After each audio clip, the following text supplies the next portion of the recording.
Hey everybody, hi Chosen Chief, how you guys doing today?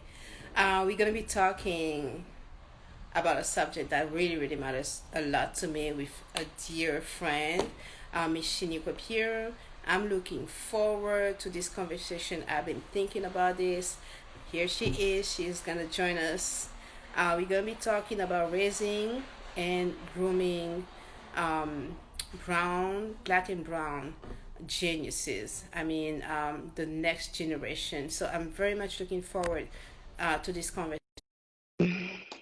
But I'm excited. I'm excited because though I'm not a parent myself, I have a lot of like nieces, little cousins, goddaughters, and sons. Hi, Shaniqua. How you doing? Hi, Carlita. Hi, everyone. Hi guys. If you are catching the replay, just thank you, for tuning in, and thank you for just being part of Chosen Moment and being one of the person that really like support what we do on this platform. And I was telling people right before you jumped in that I was very much looking forward to this conversation Oh, awesome. because though I'm not a parent, I love kids. So I was blessed to have a lot of like kids around me growing up, and I've Mm, always been passionate about like their education, the way they think, just like raising them differently. And as mhm, you know, because you're also a friend, I'm a big advocate of homeschooling. That's my mhm, dream. So uh, being able to because I've been able to see around and interact with you and see how you actually engage your daughter and actually mhm. just like her brain and her mind. Hi, Nadi, good to see you. Hi, Um, Nally. I thought that it would be a great conversation to for us to have about like how are we grooming the next generation of Black and Brown people for Mhm, to change the world, very basically, because I do believe that education is the base of raising a human being that will actually make a difference in the world. And the way we mhm. go about education makes a difference when they grow up, Totally. right? Mhm. So I'm gonna let you introduce yourself, talk about like, Really? yeah, like what you're up to, how you came about, being the amazing principal that you are, and just talk about you for a couple of minutes while we let people come in. Sure. Hi, everyone. My name is Shenequa Pierre, not Shanae, not Shanique, not Shaquaqua, Shaniqua. Um, just being silly. But my name is Shenequa Pierre. I am originally from Miami, Florida. Whoop, whoop. Um, and what brought me to, I would say, this work is not even having a love for education. I did not go to school to be a teacher or to be an educator. I actually went to school to study medicine and Oh. to become a coroner. So my bachelor's degree is actually in biology and psychology.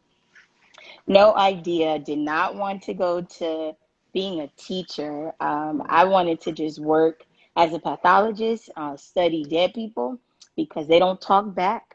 They don't have nothing to say. And dealing with people and relationships and connections, people talk back. People have opinion. And so Yes. that was my motto behind wanting to be a pathologist. In addition to just being very curious about why things happen. And so, even Mm-hmm. as a young girl, I was always curious about why, like just always asking questions. And so, long story short, coming from a Haitian family, Haitian and Cuban, Caribbean background, my mom told me the only successful people are doctors and lawyers. And so that's why I went to school, to study medicine. But I got into that whole process of attempting to go to med school, and then got my white coat and was like, I'm actually miserable. I don't like this. I don't want to do it. Mm-hmm. And it was literally the Lord speaking through my grandmother, my late grandma, that passed away. And right before she passed, she just was like, you are not happy. We don't get to see you as much, and you're not really passionate about what you're doing. And so, hey, Kim. Mm-hmm. So, with that being said, I was like, you know what? You're right, Grandma. I don't want to do this anymore. And so I'm going to stop. And so I actually got out of there and went and got my master's, a dual master's in mental health counseling and psychology. So even with that, I still was like, I'm going to open up my own psychiatric practice because I want to Mm-hmm. break the stigma and taboo that we have with counseling, right? Okay. And the Lord was like, that's real cute. And so I was doing my master's and then had to do my practicum. Hey, Rebecca.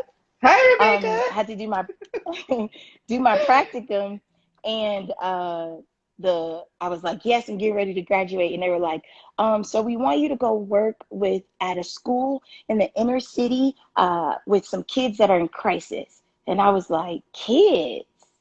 Mm-hmm. I don't want to deal with no kids. Like kids in middle school especially. And so but I was like, I have to do it to graduate, and so Mm-hmm. I'm gonna totally do it. And Mm-hmm. so the principal was like, okay, so I'm giving you these girls. Hey Jay, I'm giving you Hey, these Jay. girls. It's like teen group of girls that are in crisis. They're Uh-huh. promiscuous.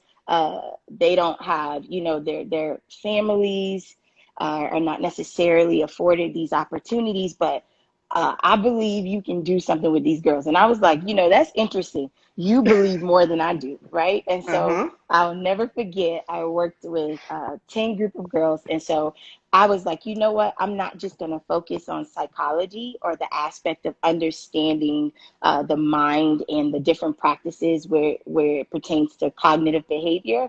I Mm-hmm. am going to focus on two things: social emotional learning and their academic performance. Because at the end of the day, yes, this could be your situation and circumstance, but you don't have to be a product of it because I wasn't a product of it.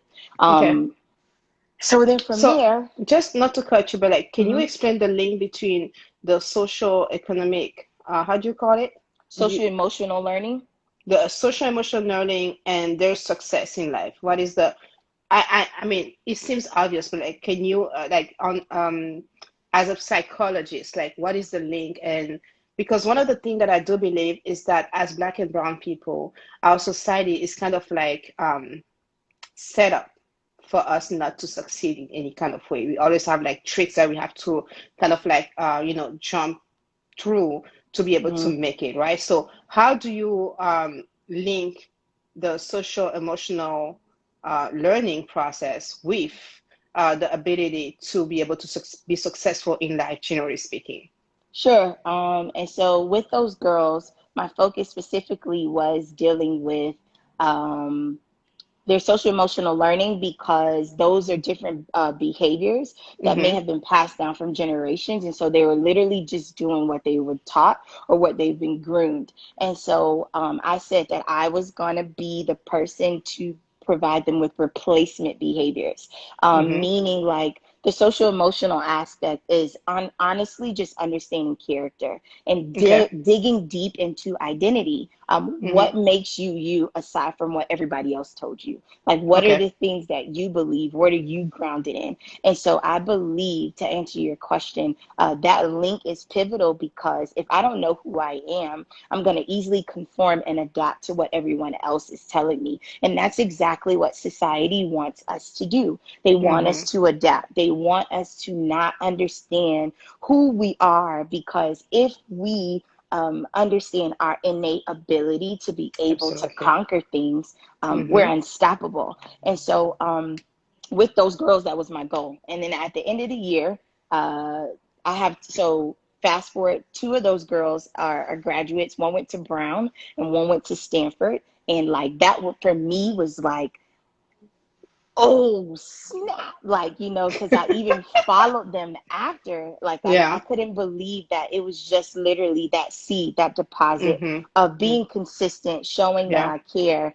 and Mm-hmm. then making sure that I provide them with the resources needed to be able Mm-hmm. to be successful. And then at the end of Mm. the year, the principal was like, you did so well with them, um, do you want to be a teacher? And I was like, no, I don't want to be a teacher. And he was like, but you did really well. And I was like, okay, I have summers off. And he was like, summers off. Mm-hmm. And so I tried it. And that year, I ended up becoming teacher of the year. And I Wow. continued, after being teacher of the year, I moved to Miami, where I started gyms as a third grade teacher. Still didn't know anything. I'm literally just going in there and being me. Like, Okay, back I, up a minute. You said uh, gems because it's natural to you. Can you yes, let the people know what gems is and sure. what you do through gems? Yes. Okay. So GEMS is my nonprofit. GEMS stands for Girls Empowered and Motivated to Succeed. And pretty much with that group, my initial group where I started in 2009, it was just a group of 25 girls that I mentored as their teacher and as their mom and everything else. And I focused on five things. I focused on financial literacy, identity, empowerment, career, and action steps. And that's still what I do today. Okay. And so with that, we met once a week to talk about these different things. Like I in forming gyms, and what I believe has made it so successful to where I'm still connected with almost 300 plus girls is the fact that I shared my story. I didn't shy away from my experience. I was very transparent and vulnerable in the stories that people don't necessarily tell. Mm-hmm. And that built some type of camaraderie and relevance for them because they saw a black and brown lady Mm-hmm. that came from the hood just like them, that had all the odds stacked against them. I tell this Mm-hmm. story all the time of my second grade teacher, Ms. Lyman. I will never forget Miss Lyman. We were doing small group instruction, and I had a question. I had a question specifically about the scientific method.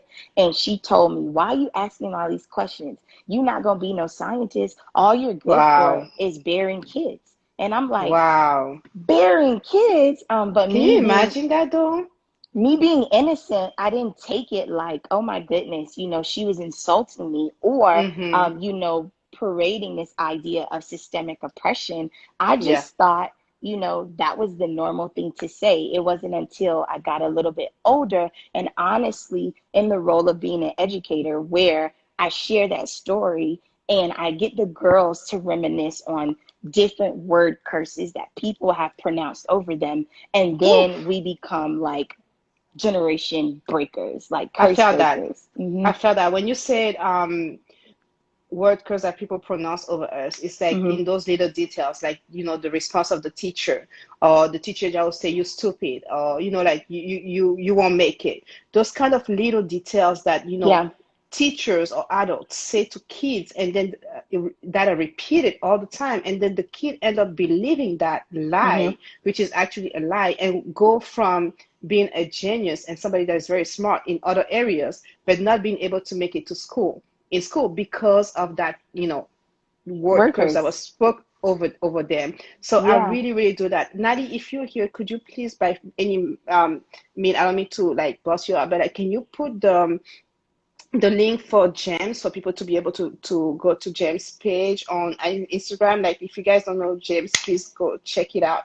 Shenequa is doing great with like the girl. She's doing a great job, Thank generally you. speaking, in just being able to change their identity. And I won't say change their identity. I would say being able to let them discover their identity and change Yes. their stories and being able to write a future that they have created for their own. So I really do like James for that. But like one of the things that I wanted to talk about today was mostly like I know that you do a lot through James, but you also do a lot with your daughter, who at Yes. 10 years old is a writer. I mean, a published author. Like, how Yeah. did that happen?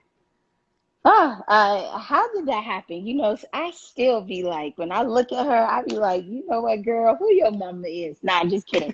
But with regards to that, like, I believe the work that I started with gyms was something. Hey, Shatara. Hey, Stephen. Um, the thing that I did with her was the work that I started with Gems. And so it's about, again, not shying away from my story and Yeah. knowing that there were different things that were told to me that I would not be able to do.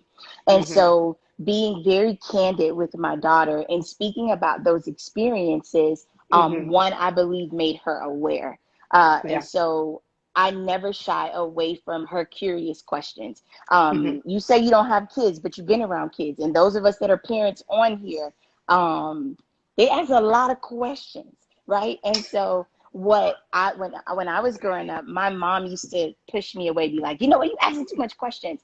Yeah. And I said that I would vow to be completely different, that I would open, my daughter to being able to ask as many questions. And so she saw the grind. Like one thing I don't shy away from is transparency and vulnerability. So Mm-hmm. when she sees that mommy is boggled down with work, that's a Mm-hmm. conversation. Actually, mommy is doing a lot of work. You can sit here and watch the process with me, or you can get busy on your work. And so when I devowed specifically that I wanted to be an author before 35, that was a Mm-hmm. declaration to the earth, to the world, to everywhere, to Ashley. She know, right? And Mm-hmm. so she was My like, well, brother is I'm on the like, wait, she line. got a lot of kids?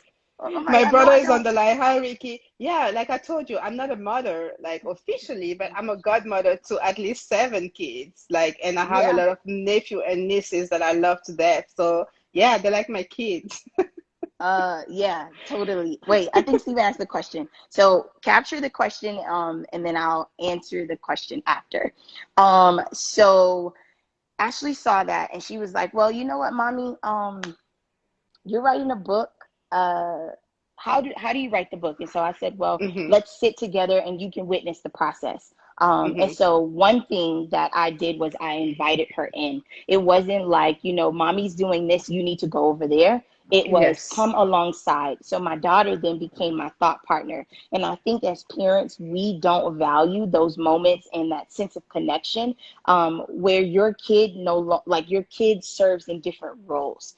Mm-hmm. And I believe my daughter, um, in me doing that, that became a conduit and a catalyst for her, where she was like, well, if my mommy is able to do it, I watched her go through the process, I can do Mm-hmm. it too. And the day Yeah. when she asked me, she was like, well, mommy, I want to write my own book. These are my ideas. And I was like, girl, let's go. And literally, just watching her tenacity, I believe it was because I took initiative of one, identifying the root cause of what potentially stopped me before.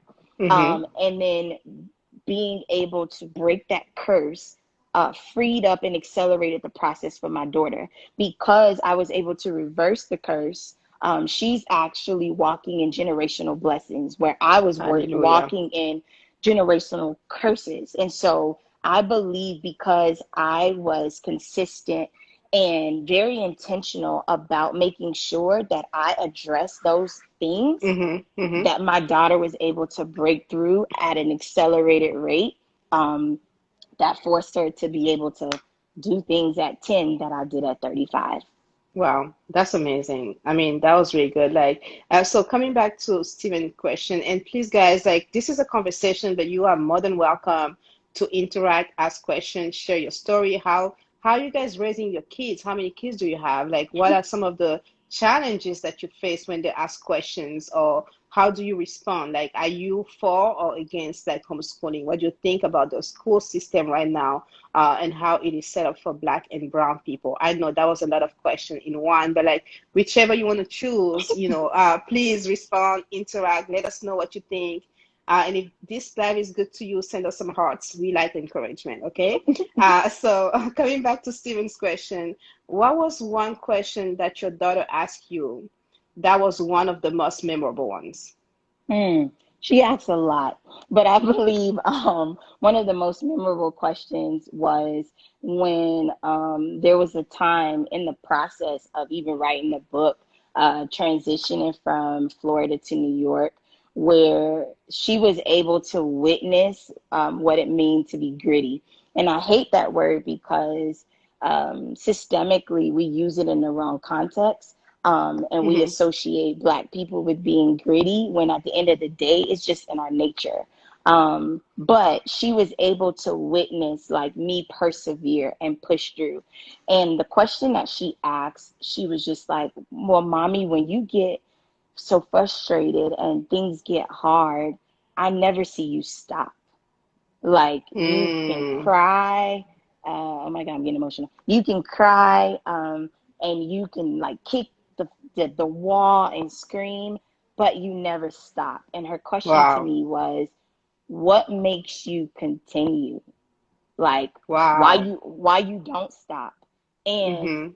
I was taken aback by that question because one, is such a mature question, and two, um, it gave me insight to how much she's observing my behavior. And so, Mhm. Mhm. quick tip for parents or people that are just around kids, like I say this all the time, model what you mentor. And so that gave me some insight that my daughter is watching everything that I do. Mhm. Um, and so when she That's posed that, great. But because as soon as you say that, I was going to say that, through the parent resource room, which is another platform that you use, that means that mhm, you have gyms for parents, and then you have the parents resource room, which is one of your platform for the parent portal, mhm, yes, for parents to know how to raise those kind of kids. So, guys, I'm mhm, going to share in the comments now or even later, like the links to the parent resource room and the website, which is www.theparentsresourceroom.com,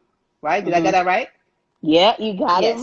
To right. check out everything that is available for you as a parent to know how to raise your kid, because that's one thing that, sometimes we don't know how to do because we have been raised in a different way by, our parents who came from a different generation. Like, we need to learn, actually, to unlearn a lot of the Mhm. ways that we were taught to do parenting. So please check the parent resource room. So I'll let you continue. And so when she asked me that question, I was able just to be honest with her and tell her that, one, what's keeping me honestly is the Lord. Amen. And that I had like, it's literally out of my own strength, but I also Mm-hmm. know that I'm called to this. And so on this platform, his chosen sheep. And so it's like many are called, but few are chosen. And so me being chosen to do this work also pushes me because it grounds me in my why. And so when I want Mm-hmm. to give up, I'm consistently thinking about, if I give up, what does that do for the generation or the people or the audience that's waiting on me? And I Yeah. don't want that blood on my hands. Yeah, I I get it. don't want to So, fall short of yeah. what I'm purpose and destined to do. And so when Mm-hmm. I gave her that answer, she just was like, then she started asking me about purpose. And I was like, all right, here we go. Yeah. But that's a great segue actually to Steven's next question. I feel like Steven is the only one here asking questions. We thank you, Steven, for keeping us engaged. So Steven was asking, how do you explain the things that are going on in America right now to your child? Uh, if she is observant of that. And I know that you and I had a conversation before the Uh-huh. live, where you were preparing like a surprise that is coming up, where you actually had that conversation. I think it always came out, right? Your podcast about like having the Hmm. critical conversations. Yeah, Can you talk about that process and how you had the conversation with Ashley? sure. Jade said send her to her auntie. Okay, no problem. All y'all be asking for her. When I send her, don't say nothing. And so I talk about on my podcast Pierre's perspectives about having critical conversations. And so I believe it's extremely important. And again, it's something that we shouldn't shy away from because this is something that is happening right now in the world. I'm not going to be the type of parent that's overprotective, Mm-hmm. and make it where as if she's oblivious to what's happening. And so Mm-hmm. how I started the conversation was more along the lines of her telling me what she's been able to witness from her Mm-hmm. perspective. And so tip number one, parents, you don't lead the conversation, you allow your children to lead the conversation. And then that's where I found my talking points. So based off Mm-hmm. of what she said, I was Mm-hmm. able to piggyback and add insider information. And so Ashley was fully aware, because she watches me, fully aware of what's been happening. And she led more so the conversation of asking me questions, where she talked about, why is it that Black and brown people are treated differently? What is this that's happening in society, and what can we do to potentially change it? Which opened up the question of, well, what are some things that you see that you don't Mm-hmm. necessarily agree with. And so from there, she talked about, of course, with George Floyd, the trauma of being able to witness a death on television. Wow. Side note, another thing as parents is that I'm very conscious about what I also expose my daughter to. And so Mm-hmm. in my house, I don't know about y'all's, but Ashley doesn't get to watch TV all day. She has a certain time limit that she's allowed. And I know what she's watching.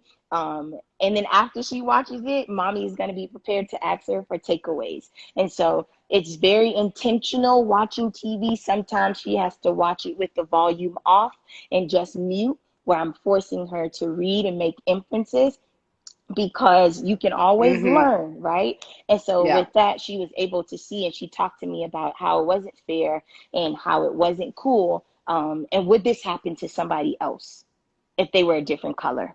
Because for Wow. Ashley, she loves everyone. She doesn't. She embodies this idea of not seeing color, and I'm like, Mm-hmm. Mm-hmm. yeah, we don't see color, but I also want you to understand this is reality. Um, Yeah. and so from that, I was able to talk through those different things. Like, Mm-hmm. this is what society has perpetuated when it comes to Black and Brown people. And that's Mm-hmm. why mommy is always forcing you to be aware. I'm always forcing you to get information, to read books, and to question things that don't sit right with you. Yeah. Um, and so with that, we've been able to dissect and again be thought partners on what we observe, think through action steps, and then also think about systemic things that have been ingrained Mm. in what's happening. So the Jim Crow laws, different things that are associated with civil rights, like the Green Book. Like, I recently read that Yeah. book on the Parent Resource Room, where I talked about how it was unfortunate during the civil rights movement that Black people were not afforded the opportunity to go certain places. And I said, it's strange that that was in the 1960s, but guess what? We're in Still, 2020, and still, there's still still places happening. where I walk into the room and immediately they like, who is this ghetto Black girl? And I have Yeah. to set the record straight and be like, excuse me, that's not the case here. And we're going to work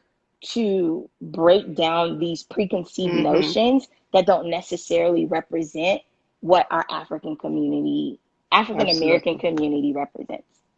I mean, you can even say African because one of the things that I think is systematic is just like black people are black people, right? So when you are in Mm-hmm. the US, it feels different because of your history. But I think as a black person who has traveled around the world, when you get to certain people because you are black, there is an expectation that either you cannot afford, whatever you came in here for, Mm-hmm. or this is too good for you, right? Mm-hmm. So it's just like this like systematic um, thing where we have to like prove ourselves, which actually is one of the reasons why we are most of the time taking out of our purpose because we're trying to prove so much to Yeah. society that Mm-hmm. we just get out of the way of what we are supposed to be focusing on, which is our calling. So one of the things Yeah. that you mentioned that I want, I really want, I have a question about is like, are we really colorblind? Like, honestly, is that a thing to be colorblind? Is that fair for us as Black people to pretend that we are colorblind, or for our white friends to pretend that they are colorblind? What I feel like it takes away from our identity and from one of the Yeah. things that is very like unique to us, which is our melanin. Like, is that something that we need to address? How do you address when people say I'm colorblind? What does that really mean? I tell them they're liars. Like, that you're a liar. Like, you're not colorblind because you see color, and it's depicted in some of your acts. And so when people Mm-hmm. say that, I think that that is just a cover up, when it comes to just addressing reality. And so Mm. yes, the scripture tells us to love one another, and I can still do that, but I'm also going to be able to observe and Mm-hmm. understand that this is the reality. Like, when I'm walking down the street, there's a different response because I am Black, because I am colored. And Mm-hmm. so we can say that we're colorblind, but I just think it takes those honest conversations to be like, let's, like Nally just said, let's keep it a Let's buck. keep it Let's real. keep it 100. Like, we're not colorblind, but we Yeah. can work towards equity.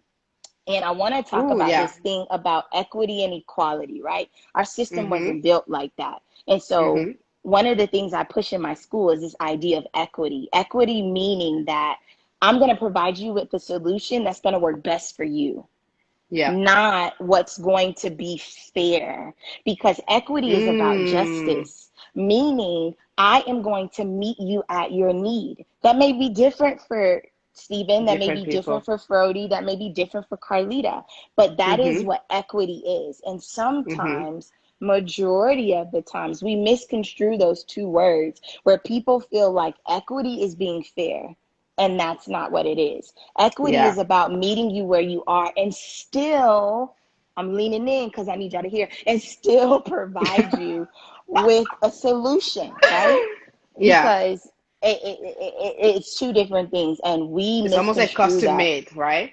Yeah, it's custom made specifically for you, and that's what makes it unique. Mm-hmm. And that's what makes it true equity, because it's Yeah. meeting your need, not the needs of others, not the Yeah. needs of people that look like you, which is what our society tries to perpetuate. Where it's like, if it works for this Black person, it's gonna work for you. Nope, No. that's not the case, No. and that's That's not very what. true. Hmm. That's very true. That's for me. That's another conversation for another day. But that's a form of ignorance. So we're just not gonna talk about that right now. But like, just like John Pappy, I think it's 40, right? Yes, So I'm black before anything else. So once see my, I mean, yeah, they have to acknowledge that I'm black, and I'm very proud of who I am. Like so, yeah. yeah, totally agree. So Stephen had another point about like what it means to be a black father raising a black and brown geniuses. So this is so good because I know we didn't touch it, but you are a single mom, right? Yes, And yes. you killed it. Oh, So thank Stephen has a you. question for fathers. Stephen, I'm not sure we are very qualified to talk about what it means to be a black a black Right. I father raising believe a brown and black and brown genius, right? genius. But I saw that the Black Man Can was with us today. Thank you so much for joining us, actually. And they always have like absolutely great advices. Maybe we can. That's a subject for a life. Have the Black Man Can on with us, talk about like what it means to be a black man in America. But Yeah. yeah, Stephen, I'm not sure if we qualify, but we definitely can talk about what it means as a single parent, period. Yeah, I can try. And so, like, granted, yes, as a mother and as a father, those are two different roles, right? And Mm-hmm. so, mommies are nurturers, they're the cultivators, and dads are the ones, honestly, that reinforce trust and this Mm-hmm. idea of provision. And so, I know that parents are the gatekeepers, parents Mm-hmm. are the first examples of what trust looks like. And Yeah. so, as a Black father, it's important that you model that. And what does that mean for your Black and brown genius? So being consistent, having those conversations, but being transparent. I think as a Black man, sharing your story. Too many times our Black men are muzzled, and we Mm. shy away from their experiences, and we kind of one off it and attribute it to the same thing that they do with Black women, where it's like, oh, you strong and you can take it. And then it kind of Mm-hmm. forces us to be numb. Whereas Yep. a Black man that is communicating and being transparent through the process from your lens, your perspective, your experiences, I believe is one thing that you can do consistently with your child, not shying Mm-hmm. away from your experience, but being very candid about your feelings and your emotions with certain things that are happening Mm-hmm. in the growing and development process. And again, just being a thought partner with your kid. Mm-hmm. I believe it's Mm-hmm. synonymous with both mommy and daddy, but as a dad, I think one way is just to effectively communicate and be transparent with your children, because Mm-hmm. that's not necessarily an experience that's highlighted specifically by the Black man. I do appreciate like the notion of being a third partner because I think that's one thing that we don't do a lot in our community is that we think that kids are kids and they don't understand anything. And I've always been like a firm believer that kids are small adults, right? So they are still Mhm. adults. They have like a thought on their own. They have ways to process information on their own.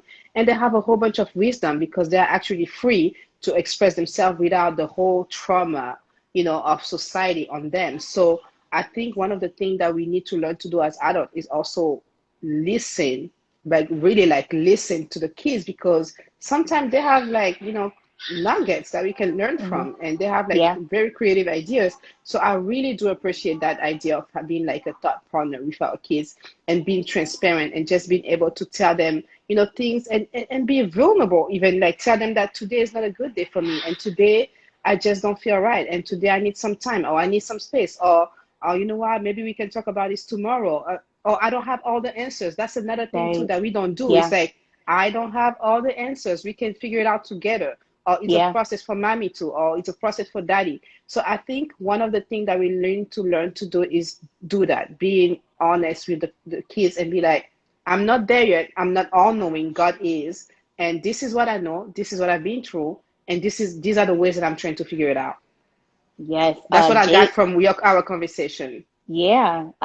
Jade, that is a very valid. I mean, Yes. I support Yeah. that wholeheartedly. Be present in all Yes. aspects. So not Oh, just in the aspect of, Daddy, can I have $10? But Daddy, yes. hey, I want to talk to you about this boy that I like, and I want to Listen, tell daddies don't like you. that though, but it's so true. Yeah, right. But being present in all those aspects, I Mm-hmm. think, is definitely one way in honoring your emotions as a black man. Yes, yes. Love that. That's Love that. good. That's really good. That's really good. And Mhm. I think even like I think we're talking about like kids in general, but like the way we raise boys is different from the way we raise girls. And the relationship between, girls and their dad and moms and the boy.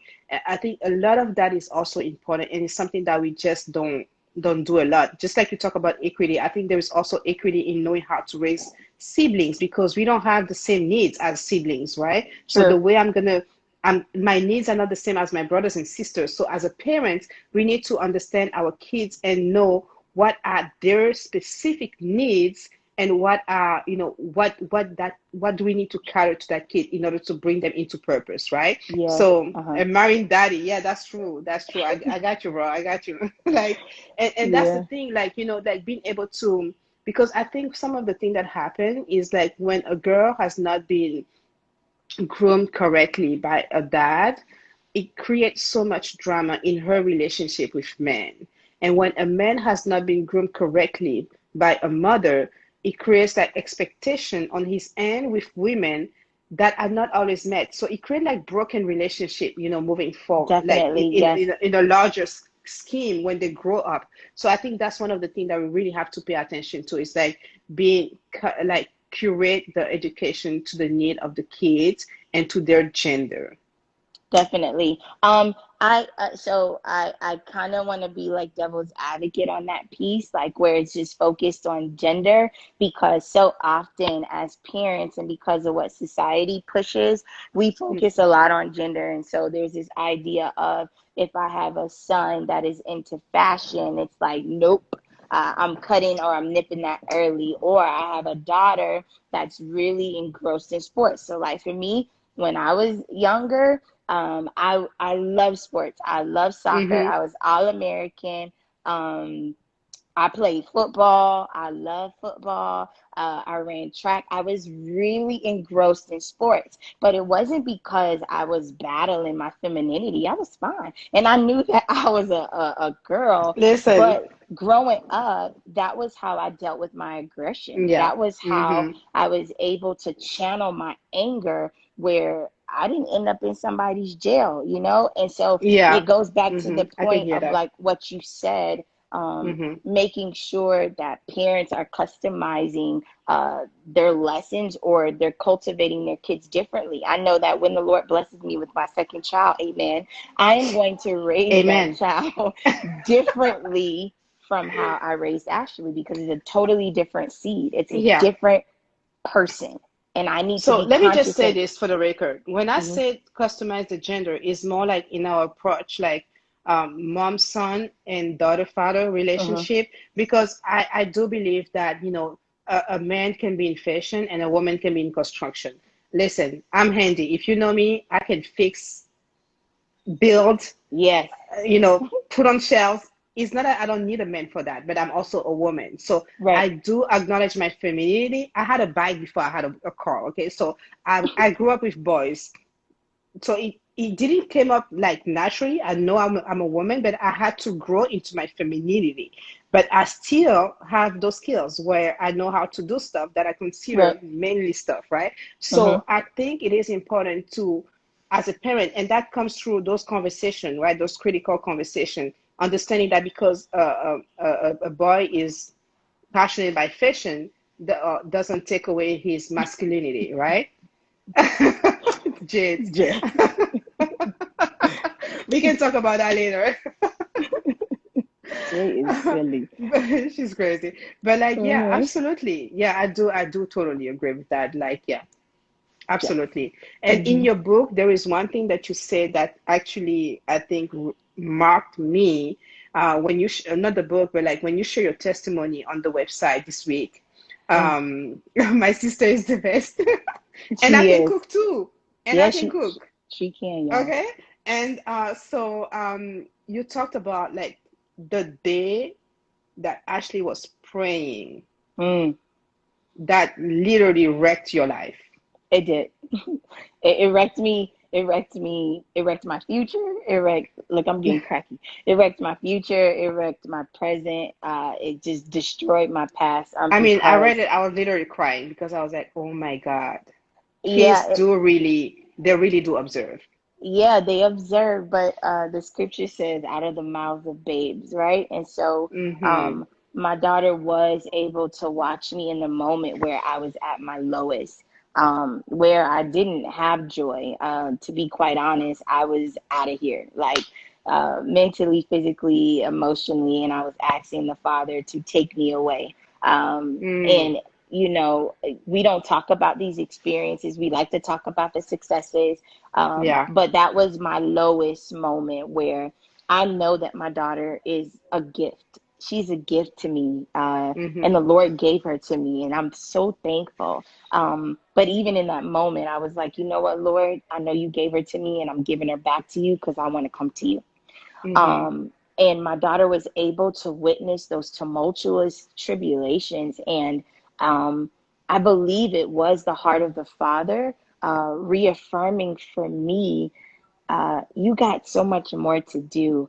And so many people are counting on you, not Yeah. just your seed, but the seeds that you have cultivated in this work. And Mm-hmm. so when right, a whole prophetess, She okay? is. I didn't want to cut you, but I was like, Jade, you are so on point, like a whole. Yeah, I a mean, whole problem, okay? And when mm-hmm.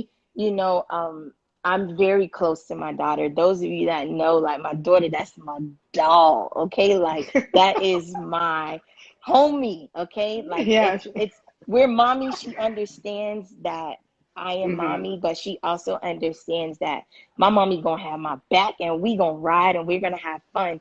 And so, I remember that night in the bed so vividly that I was like, okay, actually, it's time to pray. Because one thing I didn't shy away from, even though I was going through the storm, I always kept my language and my conversation consistent.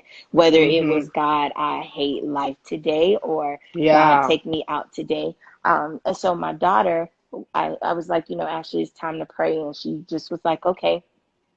And usually she does a generic prayer. Thank you for my mommy and my daddy. Thank you for everything that I have, and blah, blah, blah. But today that night it was so different. She literally just was like, God, I know my mommy talks to you all the time, but can you restore her joy because she's not My happy? God. And I What was what like, how old was she? Ashley was 8. Okay, look at the vocabulary. Can you restore her joy? I mean, that's deep. She was 8. And when I'm Wow. listening, on the side, and I'm like, Lord, oh God, um, like, what Listen, is this? look at Like, try. what Wow. did you gave this to me? where she can Wow. cry out on my behalf. And I believe that is the heart of the Father, where Mm-hmm. it's in moments where you can't even speak because you don't have the language. He'll Mm-hmm. send something, he'll send someone, he'll send a word that He reaffirms will. the scripture where he says, I will never leave you. Like David says, if I made my bed in hell, you were there. And in that moment, it just reaffirms for me that Mm-hmm. I know I feel like this, but there is more for me, and Mm-hmm. somebody else sees it. Someone that is not Wow. mature and developed and has the knowing that That's we a may word have right as there. adults, she sees it. And so, Father, if she's able to see that, can you help me see what she sees? Listen, And that's a word right there because I think a lot of the time, like when we are in situation, yeah, though the scripture says that you should count it all joy when we go through trial and tribulations, like we yeah, are very tempted to just see the dark side of it and always be like to the extreme, right? Especially when we hmm, are still young in our faith with God and we're still trying to figure out who she is, when we don't know ourselves that well and when we don't know Him as a father. So I think being able to have somebody on your side, either as a yeah. daughter, a father, a partner, a friend, that sees and reminded you of God promises for your life, that's powerful. Yeah, I always say that Ashley is an angel. I don't believe that she is a normal human being. There are times where I have to pinch her just to be like, are you real? Are you something else? Because sometimes the things that she comes up with Mm-hmm. or the things she says in the moment, and this is another thing, parents, where your kids can feel everything. And so there are times and moments where my mood will be off. And my Mm-hmm. daughter would literally come out of nowhere and come to my room and say, Mommy, I love you. And I'm Listen, like, I was with her this week and I was a bit tired one day and she came and she's like, Auntie K, are you okay? I was yeah, like, why is she asking me that question? Like, right. why is she asking me that question? But like, Hmm. yeah, that's very true. Your That's very kids are true. in tune. And so when you lie to them and say, I'm all right, what you're doing is perpetuating numbing your feelings. And don't do Mm, that, because if you can be honest in owning how you feel in that moment, what do you think your kids are going to do when they're in their my moment? God. And so Wow. when she does do that, I had to learn, mind you, I said that I was going to be intentional in raising my daughter completely different from how my mom raised me. And so when she would ask me and say, Mommy, are you okay? There are moments where I'm like, no, Mommy is not okay. And in fact, in So you this had to moment, unlearn what you were taught. definitely, because my Mm-hmm. mommy, I love her, but I would see her at times crying often. And again, me as being prophetic, I could feel her too. And she would say, Yes. I'm fine. Everything is okay. Go in the room. Mm, And I'm like, you're lying. But then what I noticed is that me growing up, guess what I did? The same same thing. thing. The same Same thing. thing. So it all comes back to model what you mentor. Be the Yeah. leader, like be the leader that set the example and live by the example that you say with your kids, right? Hmm. So it is just like that consistent pattern of like I say something and I'm doing it so that when you know that the word that you come out of your mouth have to be like, sustained by your actions. So that's one of the tools. The other one is conversations, like not Hmm. shying away from the critical conversations, Yeah. transparency, being vulnerable, and just being able to listen to them, right? Yeah. And being able to partner with them as thought partners. I really love Yeah. that. I'm gonna steal that now. Like, let's be thought Don't steal it. partners. Don't steal it. I, that's already done. Okay, I'm taking that on. But like, yeah, I really, really like that. Is there anything that you want to share with us? Like, this was an absolutely great conversation and so much nuggets. Like, I literally have to go back and listen to it. Like, if you're catching the replay, like, I hope you enjoyed it. And if you are live, thank you for joining. And I mean, share with us like more of your experience. Continue the conversation through Yeah. the comments and everything. We will make sure to respond. If you have any inquiry, please reach out to Shenequa Pierre. On her IG is Shenequa Pierre. From Shenequa Pierre, you can have access to GEMS, to the Parent Resource Room, and to her own website. She's a Yes. multifaceted woman, okay? She is the bomb. And I'm just honored that she is a friend and that she accepted to come and share the testimony of how she's raising a black and brown genius called Ashley Bryan, who's Bryant. actually Brian, who's actually an author, 10 Hmm. years old author of the book called Khalifa. Hmm. So, yeah, I mean, this was absolutely amazing. I'll let you share maybe a little bit more if you have like some tips for parents, Hmm. or for aunties like me, First, I would single definitely want to. parents, I want to. whatever you want to share. Sure. I want to first extend gratitude. I think it's extremely important that we have these type of candid conversations, so that we can become more aware, and Yeah. then from there acknowledge where we fell short and where some areas where we can grow, and then from there take actions. And so I Mm-hmm. always talk about awareness, acknowledgement, and action. Those are the Wow, three good. things that I live by. Because I believe it's critical and it creates a structure Can you for repeat you to that? be able Awareness, awareness, acknowledgement, action. acknowledgement, and action. So being aware Triple of where A. you, yeah, triple A. And if you think about it, the triple A is like it comes to you when you're in need. And Yeah. so these are Mm-hmm. the three things that are my building blocks when it comes to solving problems or just moving forward. As Mm-hmm. parents, you have to be aware of your situation, your circumstances, and then acknowledge. And this is where the parent resource rooms comes into play, where it's about let's grow together better, Yeah. acknowledging what are the things that I don't do well, what are the things Mm-hmm. that I need help with, and then from there take action. Where it's like, Mm-hmm. okay, now that I have the tools, I can now empower myself and empower others to do this work. And so I would say So for just so it's anybody, clear, like the parent uh, resource group is also like a community of parents coming together to help each other, right? Because yeah, sometimes parenting, like they say, like it takes a village to raise a kid, and I think that's definitely. that's one of the things that we have lost in our society. Pretending that we are so developed and so whatever, Right, that we right. lose some of the core values that we used to have back in the days, where Very true. actually, if your kid do something, the neighbor is able to, tell your kid, hey, listen, Reprimand them and provide them with the reprimand them and coach. tell Hmm. exactly. So I think it takes a village, and the parents resource room is definitely like that platform that feels like a village when parents come together to come up with solutions on how Definitely. to raise brown and black geniuses. And it's like it's also where I'm not the only expert. And I think people get that too, where it's like, oh, because it's your Mm-hmm. platform, you know it all. My motto is let's grow together better, meaning I am Yeah. included. We're all about, being equipped and becoming educated to empower each other. And so if you Mm-hmm. haven't subscribed to the Parent Resource Room, make sure you go. There is a website, www.parentresourceroom.com, where you can get tips, updates, and information on how can we do this thing better. It's not about Yeah. doing it right. It's about Just doing doing it it better. better. Mm-hmm. Awesome. Thank you, Yay. guys. Thank you for joining. Thank you, Shaniqua, for your time and just Thank for, you. being able to have this amazing conversation. This was great.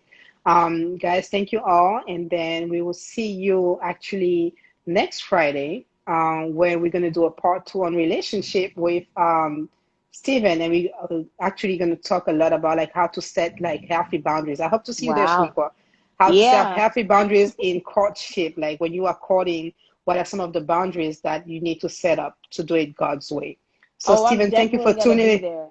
Cause I got a lot, just like he had a lot of questions for me. Yeah, I you have have a a lot of lot questions of too, right? questions for him. Yeah. How do we how Yeah. do we do this right? How do we do this God's way? Listen, talking about that, how do you court, or how do you, start like the courtship process when you're a single parent with a genius like Ashley? Does she have questions? Like, how do you She do that? had Okay, so I told you Let's go. already. I She thought we asked were a done, lot. but we're not done. She has a lot of questions because being that I am single and I do love the Lord, my standards and boundaries are completely different. And so with her always asking about marriage and Mm-hmm. what does that look like? And mommy, am I gonna have another sibling?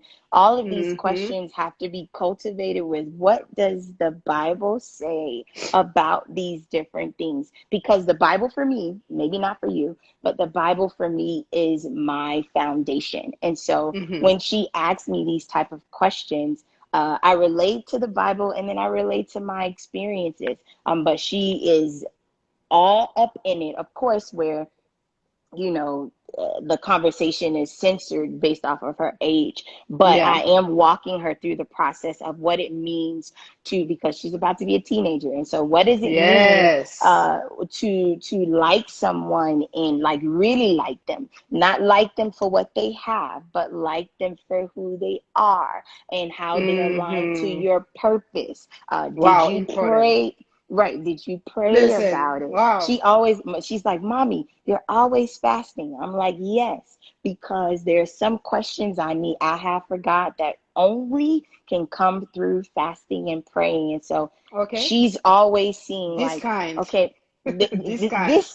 come on, somebody, this kind can only come out by Listen. fasting and praying. And so she has questions about that. Like, Mommy, Mm-hmm. is there something specific you're fasting about? Mommy, do Yeah. you like this person? Do you like them? To like be with them in the future? Mm-hmm. And so as a Mm-hmm. single mom, going through this process, I would say it's been enlightening and Mm-hmm. it's been insightful, but I definitely have to go back to my Okay. source, which is Lord, I don't know how to answer this question. Can you help me? Or Okay, Lord, so this is not another or. way of you and her Mhm. to interact with the Bible.